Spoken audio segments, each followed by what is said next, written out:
Bonjour à tous, très ravi de vous retrouver pour cette édition de la mi-journée. Tout de suite, les titres.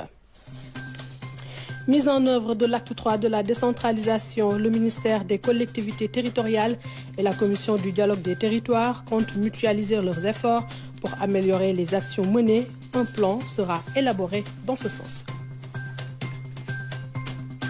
Rétrospective 2022 pour démarrer, l'économie, elle a été marquée par des ajustements et interventions du gouvernement pour faire face à la hausse des prix, mais aussi un budget record de plus de 6 000 milliards. Le directeur général du port autonome de Dakar était l'invité de la rétroéconomie. Et dans l'actualité des régions, nous irons à Tambacounda où les éleveurs de Djalali s'apprêtent à accueillir le chef de l'État Macky Sall à l'occasion de la journée de l'élevage. Nous aurons le président du conseil départemental de Goudiri pour parler de cette visite du chef de l'État dans le Sénégal oriental. Bienvenue à tous. Nous démarrons cette édition avec la lecture du communiqué du Conseil des ministres. Et c'est avec Aram Dao. Bonjour Aram. Bonjour Aminata. Bonjour. Le Conseil des ministres s'est tenu le jeudi 22 décembre 2022 au Palais de la République sous la présidence du chef de l'État, son Excellence M. Macky Sall.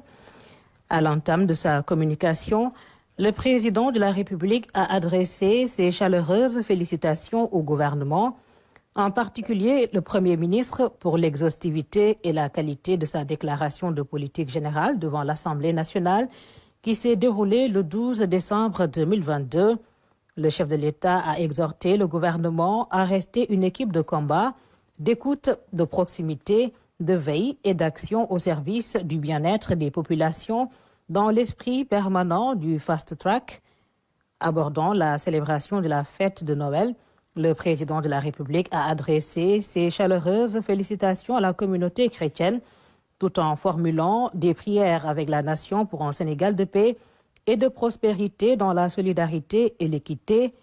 À cet effet, le chef de l'État a décidé de déclarer férié, chômé et payé le lundi 26 décembre 2022, conformément aux dispositions de l'article 8 du décret numéro 74-11-25 du 19 novembre 1974, fixant le régime de la fête nationale et du 1er mai et celui des autres fêtes légales. S'agissant de la transparence dans la gestion des finances publiques et du renforcement de la lutte contre le blanchiment des capitaux et le financement du terrorisme, le président de la République a réitéré son attachement à la transparence, à la promotion de la bonne gouvernance et à la reddition des comptes, érigé en pilier dans le plan Sénégal émergent. À la suite de la publication du rapport de la Cour des comptes sur l'audit de la gestion du Fonds de riposte et de solidarité contre les effets de la COVID-19, Fonds Force COVID-19, le chef de l'État a demandé au Premier ministre d'examiner avec attention les informations publiées, les recommandations formulées et de prendre sans délai les mesures adéquates afin d'éclairer l'opinion sur les éléments contenus dans le dit rapport en vue des suites à donner. Par ailleurs, le chef de l'État a indiqué au Premier ministre l'urgence d'accentuer la mise en œuvre de la stratégie nationale de lutte contre le blanchiment des capitaux et le financement du terrorisme afin de sortir le Sénégal de la liste des pays tiers à haut risque en la matière, selon une publication récente. Revenant sur la maîtrise stratégique du financement des collectivités territoriales, le président de la République a félicité le ministre des collectivités territoriales, de l'aménagement et du développement des territoires, les présidents de conseil départemental, les maires et les partenaires de l'État pour le succès de l'organisation de cette deuxième édition de la Journée nationale de la décentralisation. Le chef de l'État a salué les réalisations notables en matière de décentralisation, d'aménagement et de développement durable des territoires et a demandé aux acteurs territoriaux de consolider autour des orientations de l'État central un dialogue constructif essentiel pour moderniser la gouvernance territoriale dans la dynamique du plan Sénégal émergent PSE. Le président de la République a rappelé l'importance des fonds publics directement affectés aux collectivités territoriales dans le cadre des fonds de dotation de la décentralisation et du Fonds d'équipement des collectivités territoriales qui sont passés de 31 milliards en 2013 à près de 65 milliards en 2022, compte non tenu de la contribution économique locale, les projets exécutés et les ressources allouées par l'État dans le cadre des programmes de développement territorial PUDC, PUMA, PACASEN, Promoville, PNDL. Le chef de l'État a souligné l'urgence de procéder avant fin janvier 2022 à une évaluation de la contribution économique locale, et un rapport sur les perspectives de réforme des mécanismes et instruments de financement des collectivités territoriales au regard des compétences transférées et des exigences d'équité territoriale. Enfin, le président de la République recevra prochainement les nouveaux présidents et membres des bureaux des associations des maires, des départements du Sénégal et de l'Union des associations d'élus territoriaux qu'il félicite à nouveau. Abordant le climat social, la gestion et le suivi des affaires intérieures, le président de la République a insisté sur les sujets suivants. Premier sujet, la protection des enfants et du développement intégré de la petite enfance, en rappelant au gouvernement le renforcement de la protection des enfants et le développement intégré de la petite enfance, à travers notamment l'éducation préscolaire et la case des tout-petits qui demeurent des priorités. À cet effet, le chef de l'État a engagé le Premier ministre à assurer un suivi permanent de la réalisation des actions ministérielles relevant de la stratégie nationale de protection de l'enfant qui doit faire l'objet d'une évaluation diligente et d'une actualisation participative avant fin février 2022. Le chef de l'État a salué par ailleurs l'organisation de la 16e édition de la Semaine nationale de la petite enfance et de la case des tout-petits et a demandé au gouvernement de veiller dans un esprit de solidarité et de consensus des acteurs impliqués à asseoir durablement l'épanouissement psychosocial des enfants sur l'étendue du territoire national. Deuxième sujet, le contrôle de la production et de la commercialisation de l'alcool aux abords des établissements scolaires et universitaires, en réitérant au ministre de l'Intérieur et au ministre chargé du Commerce ces instructions relatives à l'interdiction systématique de la fabrication et de la vente d'alcool sur toutes ses formes aux alentours des établissements scolaires et universitaires. Au chapitre de son agenda diplomatique, le président de la République a informé le Conseil de sa participation au deuxième sommet des leaders USA-Afrique qui s'est déroulé du 12 au 15 décembre 2022 à Washington. Le chef de l'État s'est félicité de la sélection du Sénégal pour bénéficier d'un nouveau compact du Millennium Challenge Corporation MCC régional, qui est un équivalent du MCC national avec une articulation transfrontalière. Le président de la République s'est réjoui également de sa visite officielle au Japon, à l'issue de laquelle 2 accords ont été signés, portant l'un sur l'appui à l'éducation et l'autre sur l'installation d'un laboratoire d'analyse de produits de la pêche. Le chef de l'État a aussi informé de sa visite de travail en Turquie, lors de laquelle il a procédé à l'inauguration des nouveaux locaux de l'ambassade du Sénégal à Ankara. Le président de la République a enfin salué le soutien de la Turquie à la candidature de l'Afrique au G20. Dans sa communication, le Premier ministre a rendu compte du suivi de l'activité gouvernementale qui a porté sur la cérémonie d'inauguration du barrage de Guina, le groupe consultatif de la République du Niger, les rencontres en marge du groupe consultatif, le 5e séminaire intergouvernemental franco-sénégalais, la déclaration de politique générale et l'examen de la motion de censure. Au titre des communications des ministres. Le ministre des Affaires étrangères et des Sénégalais de l'extérieur a fait le point sur la situation internationale. le ministre de l'Agriculture, de l'Équipement rural et de la souveraineté alimentaire a fait une communication sur le suivi de la campagne agricole. Le ministre de la Santé et de l'Action sociale a fait une communication sur une stratégie de développement des soins palliatifs du Sénégal dans le cadre de la couverture sanitaire universelle CSU. Au titre des textes législatifs et réglementaires, le Conseil a examiné et adopté le projet de décret portant régime de mise en œuvre des sanctions financières ciblées liées au financement du terrorisme et de la prolifération des armes de destruction massive. Au titre des mesures individuelles, le président de la République a pris les décisions suivantes. Monsieur Alioune Ndiaye, magistrat, est nommé secrétaire général du ministère de la Justice en remplacement de Madame Aïssé Gassama Tal, appelée à d'autres fonctions. Monsieur Mohamedou Samsoudine Sadio, docteur S. Lettres, est nommé président du conseil d'administration de l'École nationale des arts et métiers de la culture en remplacement de monsieur Abdoulaye Koli. Monsieur Alioune Mar, titulaire d'une maîtrise en droit privé, est nommé président du conseil d'administration de l'Office national de recouvrement des avoirs criminels ONRAC en remplacement de monsieur Chérif Ndianor.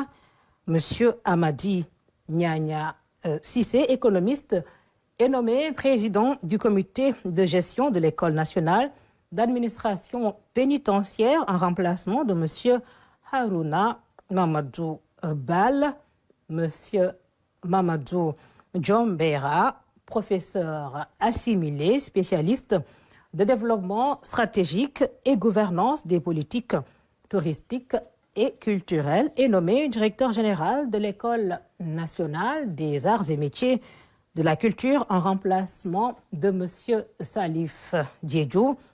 Monsieur Ousmane Djek Djam Faye, économiste planificateur, est nommé directeur de l'administration générale et de l'équipement au ministère de l'Environnement, du Développement durable et de la transition écologique en remplacement de monsieur Malik Sarr.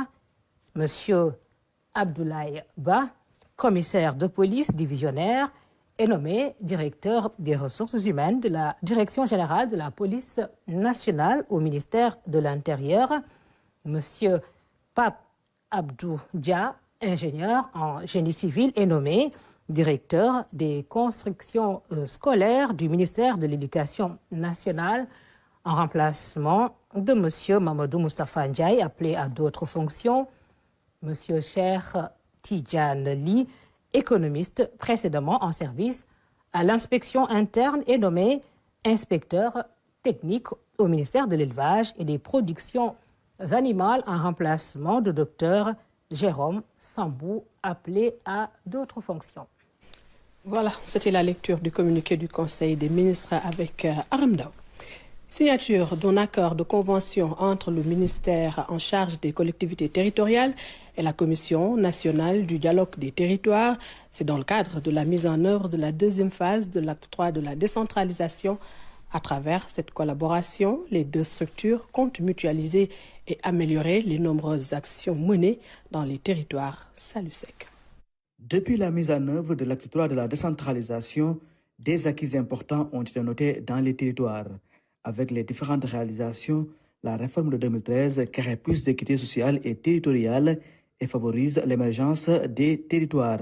Pour mutualiser et améliorer ces nombreuses actions, le ministère en charge des collectivités territoriales et la Commission nationale du dialogue des territoires mettent en place un cadre de partenariat. Le projet d'accord cadre de convention entre le CNDT et le MCTADT, notre ministère, contribuera significativement à la mise en place de la deuxième phase de l'acte 3. Il est attendu de cet accord des avancées significatives dans tous les secteurs de la décentralisation et de l'aménagement du territoire, en particulier la territorialisation des politiques publiques, le développement de l'intercommunalité, qui qui attend donc des décrets et sa mise en œuvre, la maîtrise de l'information territoriale et surtout l'élaboration de documents de planification territoriale. Dans cet accord, il est aussi attendu des actions sur la mise en place des pôles de développement économique. Cette initiative va prendre en compte la correction des incohérences territoriales sur la base d'un modèle d'aménagement du territoire adéquat. Nous sortons de cette rencontre très satisfaits et cela permettra à la CNDT et au ministère en charge des collectivités territoriales d'engager des réformes dynamiques, de prendre des initiatives fortes pour la réalisation donc, des objectifs de développement durable, des objectifs du plan Sénégal émergent, tout en nous appuyant sur les objectifs visés par l'agenda 2063. L'élaboration de l'accord cadre de partenariat entre le ministère des collectivités territoriales et la CNDT devrait renforcer les efforts du gouvernement. Objectif, accélérer l'achèvement complet des projets sur le terrain. L'initiative pour la transparence dans les industries extractives du Sénégal, ITIE, a présenté son rapport 2021. Les recettes minières enregistrées au cours de cette année s'élèvent à 223 milliards de francs CFA. Les 206 milliards sont affectés au budget de l'État contre 167 milliards en 2020. Maman Moussagnan nous fait le point.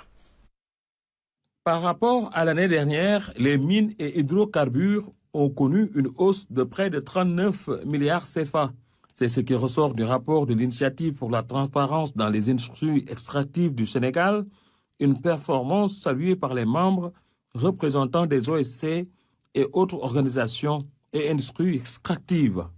Il me plaît donc ici de saluer les importants progrès réalisés par notre pays en matière de promotion de la transparence dans la gestion des revenus tirés de l'extraction des ressources minières, gazières, pétrolières.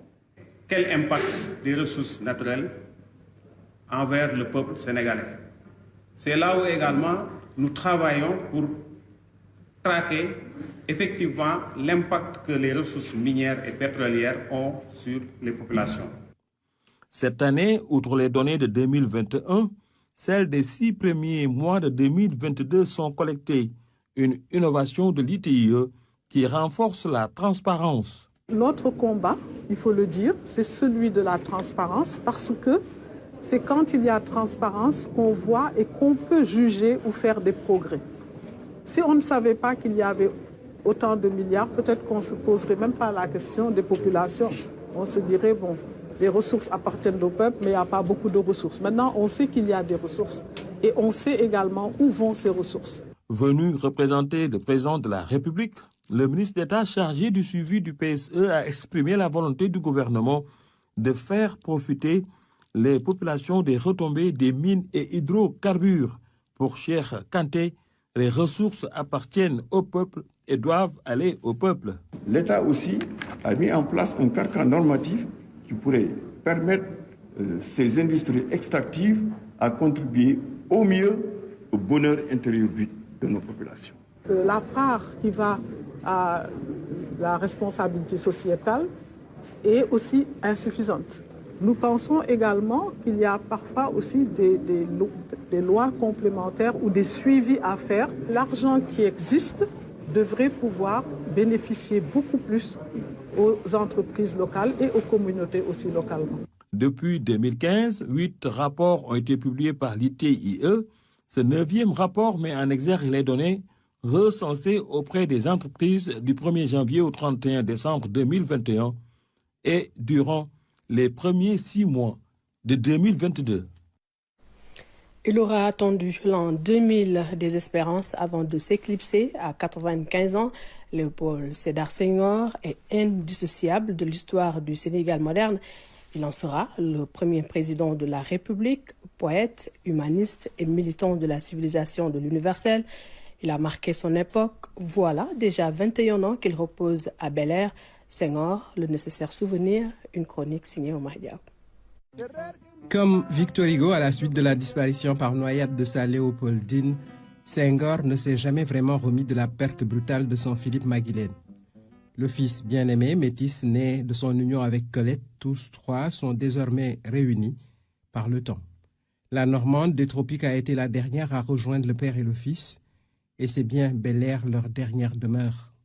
Pourtant, Senghor aurait exprimé sa volonté de reposer à Joal, son royaume d'enfance et toujours d'éternité. Peu importe si cette volonté ultime ne s'est pas accomplie, du moins pour l'instant. Quelques mystiques à la science ésotérique ne doutent pas d'ailleurs qu'il a rejoint la nécropole de Joal, enlacé par les flots de Mamagate, bercé par les clapotis des vagues et le souffle mystérieux du vent dans le feuillage des palétuviers verdoyants. La fin du mois de décembre est un instant particulier de souvenir, le seul acte empêchant l'oubli et le triomphe de la mort, inévitable sur la précieuse et si fragile vie. C'est donc l'évocation d'un homme qui a traversé presque de part en part le XXe siècle tragique à bien des égards et magique à d'autres, le temps de l'atome destructeur mais aussi de l'homme sur la Lune. Dans le premier tiers de ce siècle de déraison, Senghor, brillant intellectuel, décroche l'agrégation de grammaire. Le premier Africain à réaliser cette prouesse qui ne sera pas sa dernière, car il deviendra membre de la prestigieuse Académie française, ce qui a fait de lui un immortel. Un titre comme pour tutoyer et conjurer le destin de finitude des humains. Poète, professeur, politique, Senghor était un personnage multidimensionnel, nourri à la sève négro-africaine et gréco-latine. Son œuvre poétique est grandiose et ne laisse pas de place au doute quant à son génie. La symbolique du souvenir autour de sa personne participe du devoir de mémoire pour celui qui pendant 2 décennies a dirigé le Sénégal, dont il est le père fondateur en ce qu'il en a fixé le repère initial sur la longue échelle de l'existence des nations. Et justement, la journée de l'humanisme a été commémorée le 20 décembre au Sénégal, une journée qui place l'humain au centre des attentions. Des élèves et collégiens se sont retrouvés au Grand Théâtre de Dakar pour marquer l'événement dont les professeurs de lettres classiques espèrent inscrire comme journée mondiale à l'UNESCO. Abdouad nous en dit plus. Des sketchs, des chants et danses étaient au menu au Grand Théâtre de Ndiaye Coumba Rose. Un programme qui s'inscrit dans le cadre de la journée de l'humanisme, une initiative des professeurs des lettres classiques du Sénégal qui a pour cible les 8 milliards d'habitants de la planète. Parce que c'est la journée de l'humanisme qui est censée recentrer l'être humain autour de l'être humain. S'arrêter un moment sur la valeur de l'humain parce que l'humain souffre, parce que l'humain a faim, mais parce que l'humain vit mal. Et c'est une honte pour l'humanité. Plus personne ne prête attention à la souffrance, tellement on s'est habitué. On ne doit pas s'habituer à la souffrance. Le rendez-vous a mobilisé plusieurs écoles et collèges. Des élèves ont repris des textes de Victor Hugo ou encore l'épopée de Chaka Zulu. Des prestations qui valaient bien le détour.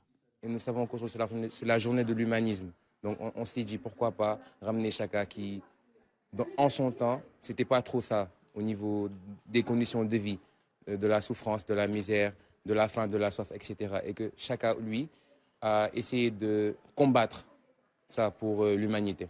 Ce que vous venez de voir en fait partie. Des élèves qui déclament des textes véhiculant les valeurs humanistes ce genre de manifestation fait partie des propositions que nous avons faites pour célébrer une journée de l'humanisme. Décréter le 20 décembre, journée internationale de l'humanisme, est une vieille doléance de l'association des professeurs de lettres classiques. Elle compte sur le chef de l'État pour faire le plaidoyer auprès de l'UNESCO. Il faudrait qu'on parvienne à ce que 8 milliards d'habitants de la planète célèbrent une journée destinée à recentrer l'être humain autour de l'être humain, c'est-à-dire réhabiliter les valeurs de partage, réhabiliter les valeurs de solidarité, réhabiliter les valeurs de générosité. Cette journée est une invite à la restauration des valeurs de l'humanité, des valeurs que les professeurs veulent inculquer aux hommes dès le bas âge. À présent, les échos de la foire internationale de Dakar. La journée d'hier a été dédiée au COSEC, Conseil sénégalais des chargeurs. Il s'agit de voir le rôle et la place du secteur privé dans la quête de la souveraineté économique et alimentaire. Le CICES va ainsi se positionner comme partenaire stratégique du COSEC pour une économie nationale résiliente et performante. Amadou Diallo et Ramatadem. Le COSEC, le Conseil sénégalais des chargeurs, entend bien jouer son rôle dans le défi du secteur privé face à la souveraineté économique et alimentaire. Le CICES se place ainsi comme partenaire stratégique du secteur privé pour une économie résiliente et performante. Et qui dit secteur privé dit COSEC.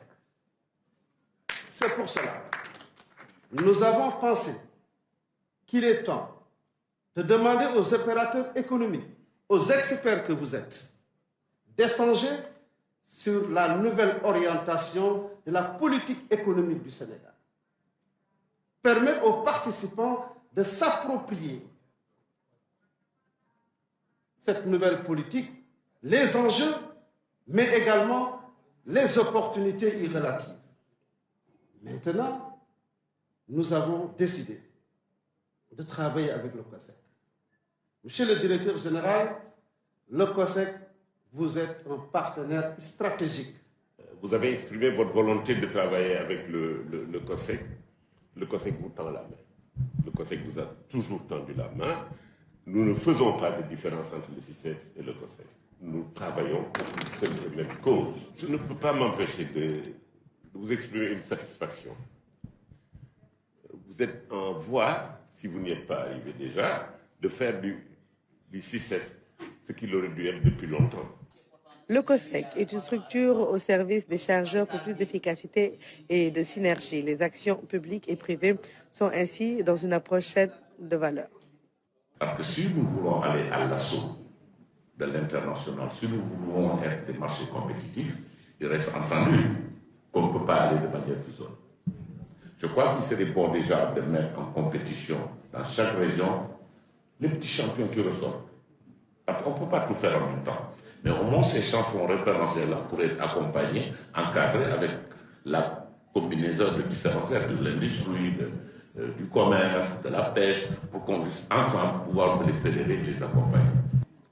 Le choix du thème est d'actualité, eu égard à la politique engagée par le gouvernement pour lutter contre la vie chère. En effet, réfléchir sur la contribution des opérateurs économiques face aux défis de la souveraineté économique renvoie simplement à la raison d'être du CICES, dont la mission d'assistance, de promotion et de protection des activités des exportateurs et des importateurs sénégalais est d'une acuité prégnante. En outre, cette journée est la manifestation de l'engagement renouvelé du ministère des Pêches et de l'Économie maritime à travers le COSEC à assurer le rôle régalien de l'État dans l'accompagnement de toute initiative visant le développement des potentialités économiques de notre pays. Le COSEC travaille à lever les contraintes logistiques pour éviter les pertes liées à la production, au stockage et au transport, et ce, à travers un modèle coopératif avec les acteurs économiques.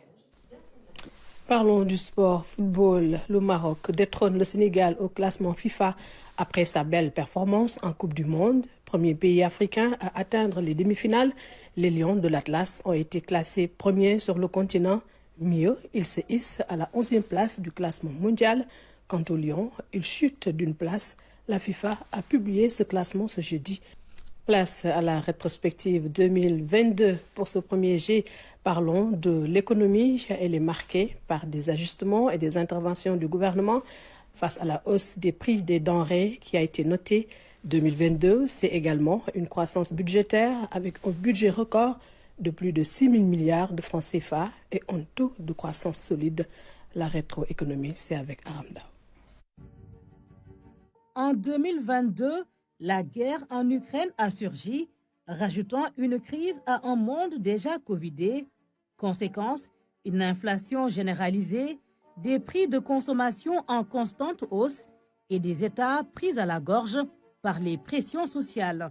Le Sénégal mobilisera pas moins de 700 milliards de francs CFA pour maintenir le pouvoir d'achat des ménages et faire face à la flambée du cours des produits pétroliers.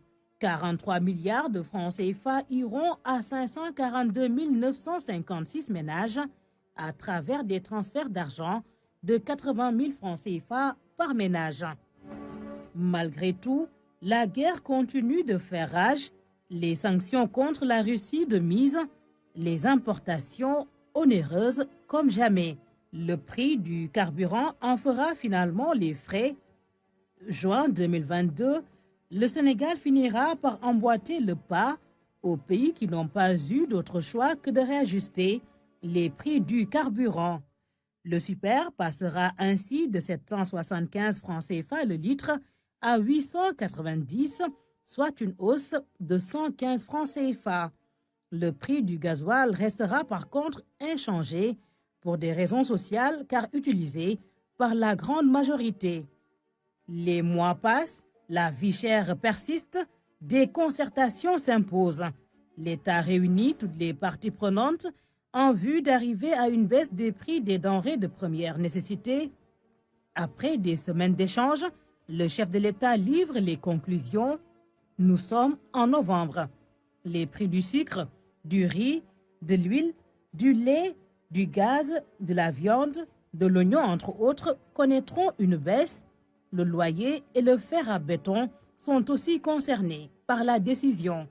Des mesures qui tombent dans un contexte de décongestionnement du port autonome de Dakar, dont le trafic a été longtemps perturbé, aux grandes dames des opérateurs économiques. Ces efforts d'amélioration du pouvoir d'achat des ménages font partie des priorités que le chef de l'État a fixées à son nouveau gouvernement, avec à sa tête le nouveau Premier ministre Amadou Ba. Le budget que le nouveau ministre des Finances a défendu à l'Assemblée nationale poursuit sa forte progression malgré un contexte difficile. Il est fixé à 6 411,5 milliards de francs CFA, bâti sur une prévision de croissance historique de 10,1%. Si la croissance va atteindre pour la première fois les deux chiffres, c'est que le démarrage de la production du pétrole et du gaz est imminent. Dans cette loi de finances initiale, les progrès concernent aussi le déficit, 5,5% en 2023 contre 6,2% pour 2022. La dette, elle, reste en dessous du seuil communautaire de 70%. Elle est à 67,9%. Ces perspectives meilleures se déroulent sous le plan Sénégal émergent, le PSE, dont la réécriture a été annoncée par le Premier ministre lors de sa déclaration de politique générale. La nouvelle version du PSE devra prendre en compte l'impact de l'exploitation du pétrole et du gaz sur notre économie. Un PSE phase 3 qui annonce une année 2023 bien avancée dans la politique de l'émergence. Et le directeur général du port autonome de Dakar, Mountaga Sy, était l'invité de cette rétrospective économique. Il est revenu sur la position stratégique du port autonome de Dakar. Le port est aussi une manne d'emplois énorme. Mountaga Sy répond ici aux questions de Mariam Dramé. Le postulat de base est que 95% des échanges extérieurs de notre pays passent par le port autonome de Dakar. 90% des recettes douanières sont portées par le port autonome de Dakar. 70% du trafic malien passe par le port autonome de Dakar. Chaque année, le port transite en trafic global 22 millions de tonnes. Le port autonome de Dakar, c'est aussi 780 000 conteneurs équivalents 20 pieds. C'est 2000 camions par jour. Ceci consacre un maillon important de l'économie sénégalaise.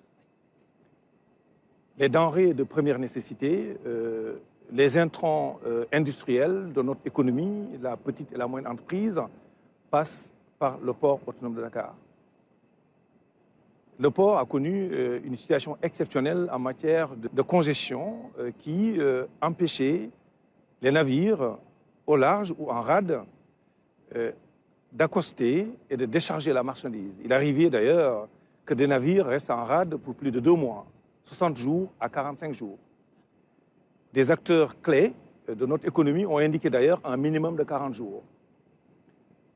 Le séjour en rade pour les armateurs constitue donc des taxes sur Estaris à payer par les acteurs économiques, en moyenne 35 000 $ par jour par navire.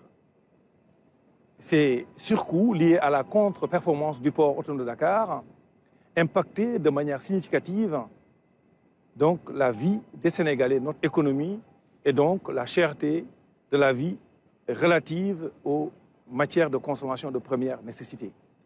Le président Macky Sall a instruit son gouvernement de travailler sur un plan d'urgence afin de décongestionner le port de Dakar pour réduire au minimum le temps de séjour des navires en rade, mais aussi à réduire au minimum le temps de séjour des navires à quai. Et c'est justement cette répercussion qu'on a sentie sur la baisse des prix des denrées. Absolument, la contribution la plus significative à cette baisse des prix de denrées de première nécessité découle largement des résultats exceptionnels qui ont été faits par les efforts consentis par les acteurs de la communauté portuaire du Sénégal. Et où en êtes-vous aujourd'hui dans ce décongestionnement du port? Depuis une semaine, aucun navire n'a connu aucune durée en rade. Tous les navires, à une semaine avant d'arriver au Sénégal, on a indexé leur quai. Nous avons gagné en capacité de linéaire de quai. Je suis heureux de faire ce trajet avec vous au niveau du bassin portuaire qui a 10 km de linéaire de quai. Nous sommes partis d'un port qui étouffait, engorgé, à ce matin un port surcapacitaire qui dispose aujourd'hui de 3 km de linéaire de quai disponible. Il n'y a plus aucun navire depuis une semaine en rade qui transporte de la marchandise de matières de consommation de première nécessité. C'est un premier résultat exceptionnel depuis plus de 5 semaines. Vous participez également au programme Xëyu Ndaw ñi qui tient beaucoup à cœur au chef de l'État. Quelle est aujourd'hui la contribution du port dans ce programme Xëyu Ndaw ñi au recrutement des jeunes? Les bateaux en rade qui n'arrivent pas à quai, c'est des manques à gagner en matière d'activité portuaire. Un bateau de 40 000 tonnes, on en a déchargé plus de 180 en l'espace de 6 semaines. Un bateau de 40 000 tonnes de riz porte une cargaison en moyenne de 18 à 20 milliards de francs CFA. Et ce bateau de 40 000 tonnes, entre le premier sac qui sort du navire et le dernier sac qui rentre en magasin, c'est 800 jeunes. Et chaque jeune peut gagner 20 000 à 25 000 francs par jour. Énorme. Nous sommes sur une assiette en volant d'embauche autour de 3 000 jeunes Sénégalais par jour au port de Dakar. On n'a jamais connu ça auparavant. Donc les acteurs portuaires ont connu donc un déficit de main-d'œuvre, ce qui a occasionné une campagne de recrutement, d'enrôlement de 2000 jeunes. Sur notre base de données, aujourd'hui, nous avons 3000 jeunes. 2000 ont fait leur visite médicale, ont été enrôlés. Le 2 janvier 2023, une campagne de formation en relation avec 3FPT et le centre de formation des métiers portuaires et de la logistique. On va démarrer la formation des circuits ou des trajectoires, des curricula pour les dockers et ces jeunes vont être enrôlés et vont démarrer le métier au port. Mais ailleurs, oui, c'est aussi 450 camions qu'on injecte dans la flotte par jour. Ces 450 camions qu'on injecte dans la flotte par jour, c'est des emplois pour des jeunes chauffeurs. Oui. C'est aussi la possibilité donc d'engranger plus d'activités. Le port autonome de Dakar tourne aujourd'hui autour d'un volant additionnel d'activités créant des emplois pour plus de 5000 personnes par jour. Très bien. Et si on devrait, peut-être c'est trop tôt de parler de bilan, mais de ce que vous avez, parce qu'on a vu en peu de temps, vous avez fait énormément de choses. Que peut-on tirer un bilan pour le moment? Le bilan est très simple, on a 3 étapes majeures. Très bien, lesquelles? On est parti d'un plan de contingence. Sortir la tête de l'eau. Faire accoster le navire en gagnant des linéaires de quai. Ouais. Libérer les terre-plans qui avaient de la marchandise qui séjournait à plus de 12 mois à quai. On ne pouvait pas décharger les navires. On a trouvé, avec le soutien de la douane et de l'Aprosy, une assiette foncière de 9 hectares à Aprosy. On a transféré l'ensemble de la marchandise qui était stockée au terre-plan. Le plan de contingence a donné ses résultats. Nous avons 3000 mètres linéaires de quai disponibles à ce matin. Aucun navire n'attend en rade. Ça, c'est le résultat du plan de contingence. Nous sommes conscients que nous sommes assis sur des équilibres très fragiles.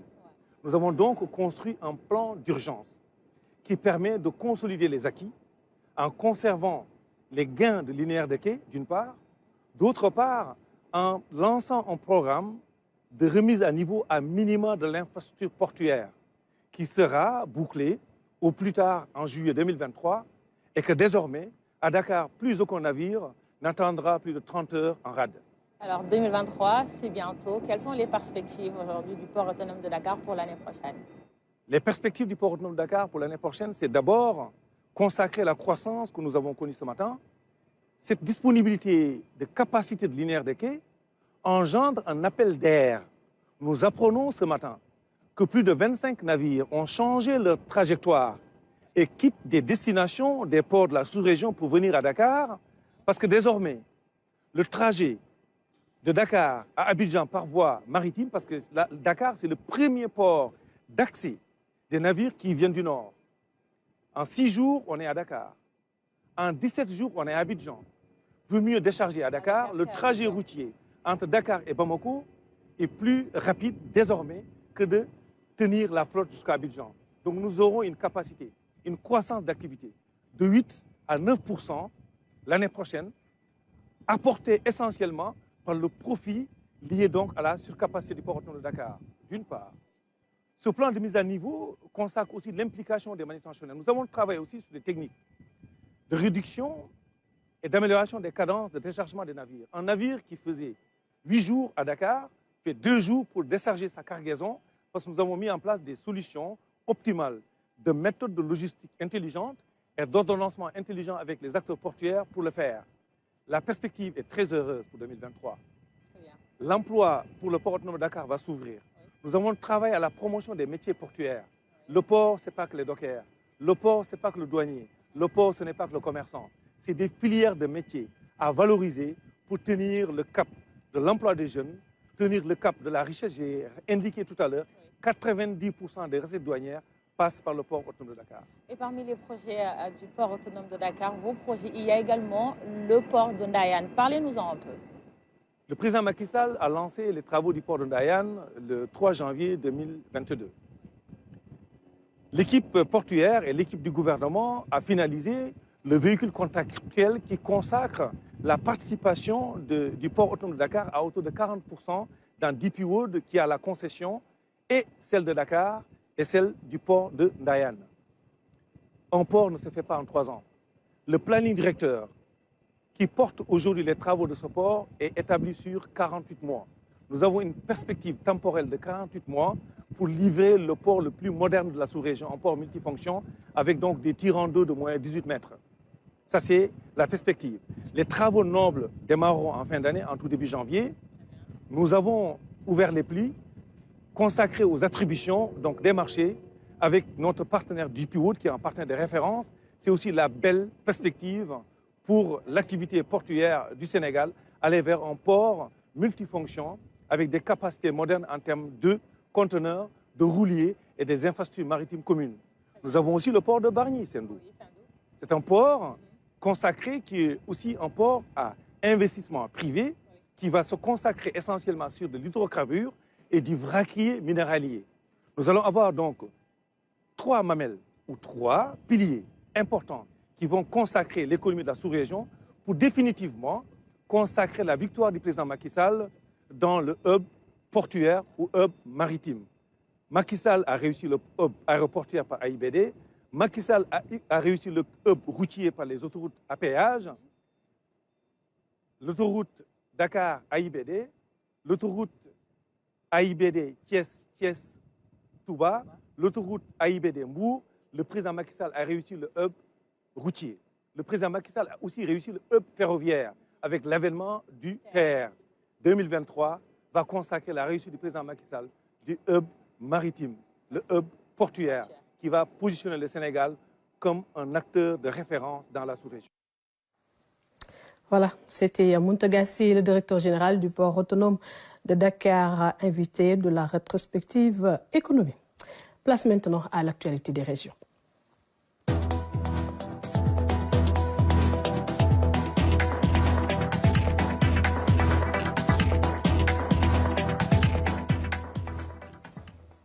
L'actualité des régions, tout de suite direction Tambacounda. Vous savez, le président de la République sera dans le Sénégal oriental à partir du lundi 26 décembre. À l'occasion, une série d'activités est prévue. Le Conseil des ministres décentralisé, la journée nationale de l'élevage et justement les éleveurs de Tambacounda s'apprêtent à accueillir le président de la République, Macky Sall. Il sonne la mobilisation pour rendre la monnaie au chef de l'État, Macky Sall, qui a beaucoup fait pour moderniser ce secteur. Tidiane Cissé. Djalali, un village peul situé dans la commune de Sinthiou-Malem. C'est là où vit l'un des plus grands éleveurs de toute la région de Tambacounda, Aladji Mamadouba, absent des lieux. C'est son fils qui nous reçoit dans son enclos. Bienvenue chez nous. Ici, c'est Winde. C'est comme ça qu'on l'appelle ici. C'est là où nous attachons les vaches.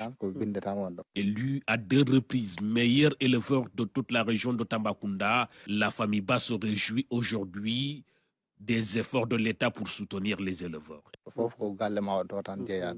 Nous remercions beaucoup le président de la République pour tout ce qu'il a fait pour nous, les éleveurs. Quand il sera là pour la journée de l'élevage, vous allez voir comment nous allons lui rendre la monnaie. En dépit des efforts de l'État, certaines difficultés persistent encore à Djalali.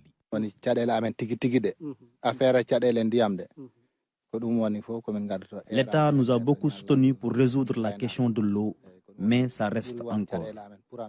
À cela s'ajoute le problème de notre route. Vous l'avez emprunté en venant. Vous avez vu comment c'est difficile, surtout en période d'hivernage.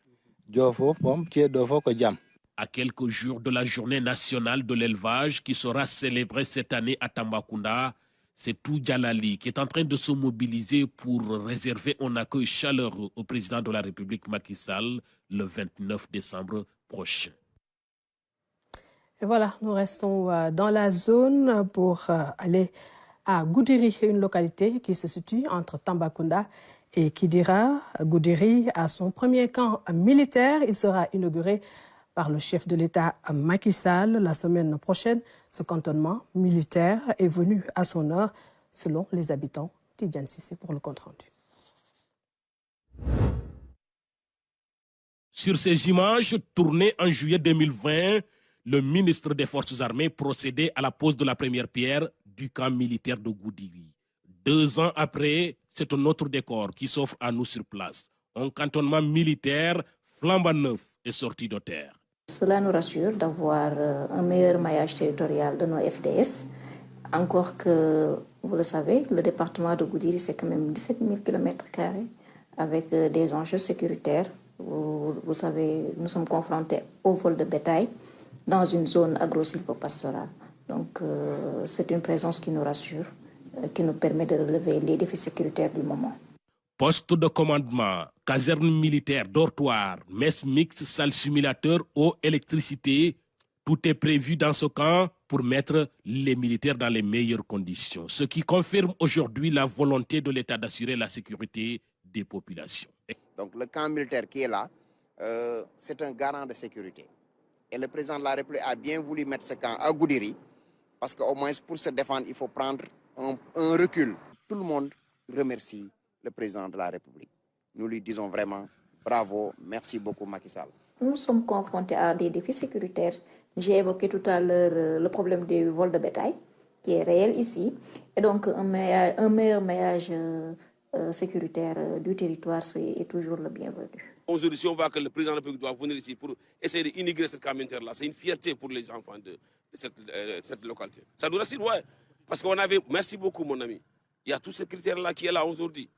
On ne peut pas dire que grande chose, on ne peut pas vraiment... C'est des choses on déplorait ça fait des années.